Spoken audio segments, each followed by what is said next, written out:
Welcome back to another story time with the Chittenango Landing Canal Boat Museum. I'm Miss Lindsay, and today's story is Minnie the Mule by Lettie A. Petrie.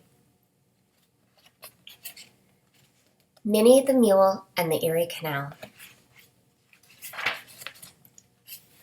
Chapter 1.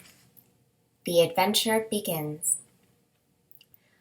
Come on, let's get started.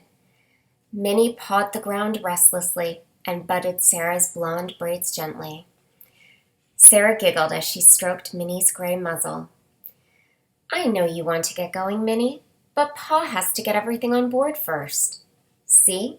He's just loading Molly. Minnie turned her head to look at the big barge floating in the canal next to them. Sarah is right. She waited as the captain prodded her sister up the plank from the towpath. It seems like I have been standing here forever. Maud must already be down below in the bow stable. Whoa, here comes Jack. We must be ready to leave. She nudged Sarah again and twitched her long ears excitedly. Sarah turned as her cousin Jack ran up and reached for the reins she was holding. She frowned. I want to lead Minnie for a while. Papa promised I could this year. I know, but he wants me to start until we get out of the village. Jack grinned. Oh, all right, but I'm going to walk with you. Sarah wrinkled her pert nose, making her freckles crinkle. Minnie knew that Jack was older than Sarah and liked to tease her. She liked both of them, but she knew how Sarah felt. Her sister, Molly, was a year older than her. But I am starting out this year, she snorted happily. Hey, you two, let's get a move on. Captain John Fairweather stowed the landing planks inside the boat and waved to them with a big grin on his tanned face. Even his big black mustache looks happy. Minnie took her first step down the towpath beside Jack. Sarah skipped, happily keeping pace with them.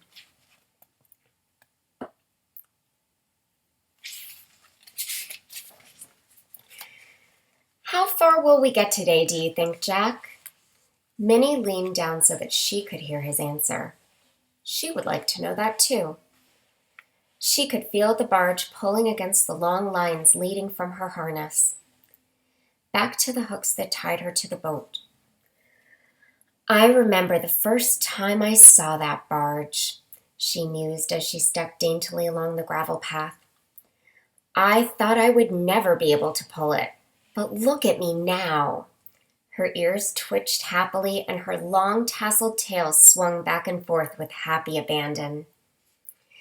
No problem, but I will probably be glad to hand this chore over to Maud or Molly by the end of my shift. She remembered last year when she and Molly took turns with their older sister pulling the big boat. They had each walked for about 6 hours and then rested while the next mule took over. I can't believe that Captain John gave me the first shift, she snorted happily. Uncle John says he wants to make it through the lock near Utica before he beds down tonight. Jack looked up at the sun, where it rode high in the sky. We got such a late start that it may be real late. He gave Sarah a lofty grin. You will probably be asleep before that happens. I will not, Sarah was indignant. I'm going to stay up until we tie up for the night. Minnie was glad to hear they were not going to travel all night. She knew some of the canal boatmen did that.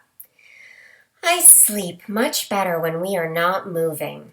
When the water is rough, it upsets my stomach. She shook her head as she reflected happily that this summer promised to be a good trip. The barge slipped smoothly through the rippling water of the canal as Captain John steered it from his seat at the back of the boat. His brother Dan chewed on his pipe and waved to a canoler coming the other way. Sarah's mother and Jack's mother were below in the galley, storing all of their kitchen supplies away in the cupboards. Minnie heard a noise at the front of the barge and turned her head to see Mike, the extra hand who would walk one shift along the towpath with one of the mules. "I am glad he is not walking with me. I don't like him," she snorted. The captain had brought him to the stable to look over the team, and Mike told him that Minnie looked too young to pull her weight all summer. "I would have kicked him if he had been close enough." "Ho, the canal! Good luck! Wish I was going with you." The voice came from the open window of one of the factories they were passing on Martin Street, close to the railroad tracks.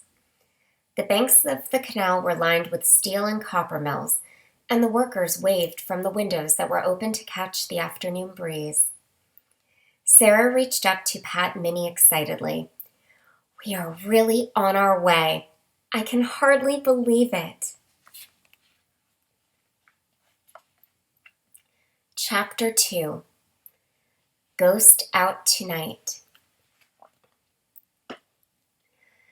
It is really dark. Minnie tried not to feel nervous, but the long shadows along the edges of the towpath made her glad her shift would soon be over. Sarah was riding on her broad back. Jack had boosted her up there a while ago when her tired legs refused to keep up with Jack's long steps. They had been walking for over 5 hours. "Hey, Sarah, right along here is where I saw the ghost last year." Jack looked up at his cousin with a mischievous grin. "You did not. There is no such thing as a ghost, and you know it." Sarah was suddenly wide awake. In spite of her brave words, she looked closely at the tall black bushes they were passing. The lantern on the front of the barge did not throw its light very far ahead, and the path grew dark only a few feet in front of them. Minnie turned her head to look too. "Yes, I did. Remember, I told you about it. There is a big old haunted house just down the line here, next to the graveyard."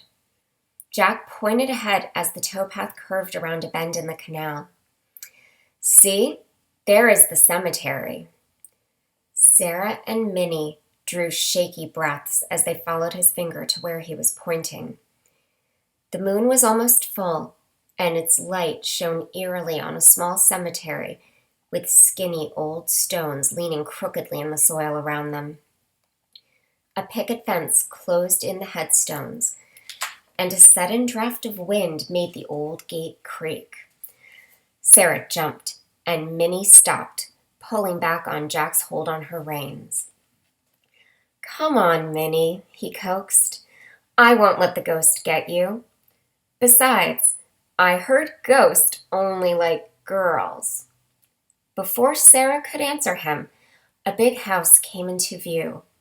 It rose tall and dark, with windows reflecting the moon's light in a ghostly shimmer. She shivered, and Minnie knew just how she felt. Goosebumps covered her gray hide.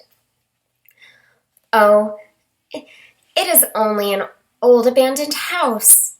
Sarah's voice trembled a little, but she tried to sound scornful. "No way. I'm telling you, lots of canalers will tell you that they have seen ghosts moving around in there." Jack nodded sagely. "Last year, I am sure I saw one myself." "Well, I am glad to say that I don't see any in there today," Sarah laughed. "Oh, what is that?" Minnie stepped ahead and her foot touched something wet and slimy. She jerked Jack's arm again as she planted her feet firmly and refused to move ahead. "Come on, Minnie. What is the matter? Don't tell me that you are afraid of ghosts too." Jack laughed and took a step ahead, pulling on her reins. His foot hit a slippery spot, and he crashed, falling flat on his hands and knees. His hands landed in a cold, slimy puddle, and he gave a scared, "Oof!" "What is it? Are you okay?" Sarah slid down from Minnie's back, forgetting her own fright as she saw Jack fall. Her long brown skirt swished as she rushed to his side. Minnie watched as she bent over her cousin and reached into her skirt pocket to take out a candle. She lit the taper and gave a shaky little laugh. "It is only a big old branch, silly. See?" She held her candle up and Minnie gave a snort of relief. One of the trees along the towpath had lost a big leafy branch, and it had dropped down across their path.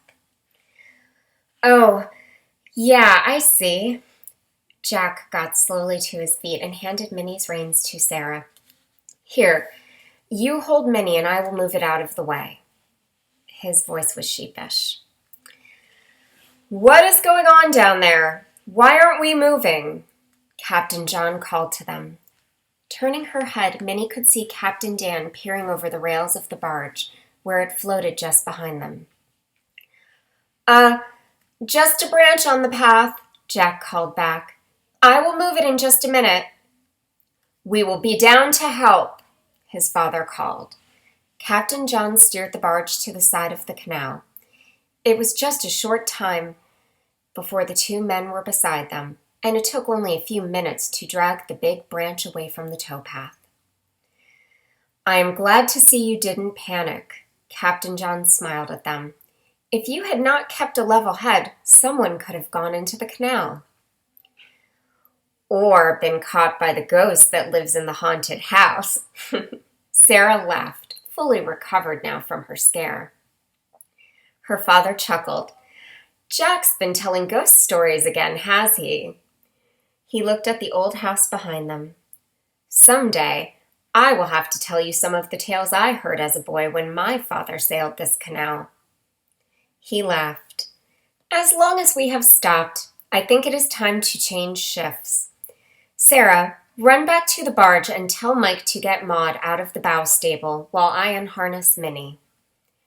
He reached up to pat Minnie and gave her a good scratch behind the ears, where she liked to be rubbed. "Good job, girl. You have earned a good feed and a chance to rest." "I could not agree more, Captain," Minnie brayed. Please join us tomorrow for chapters 3 and 4.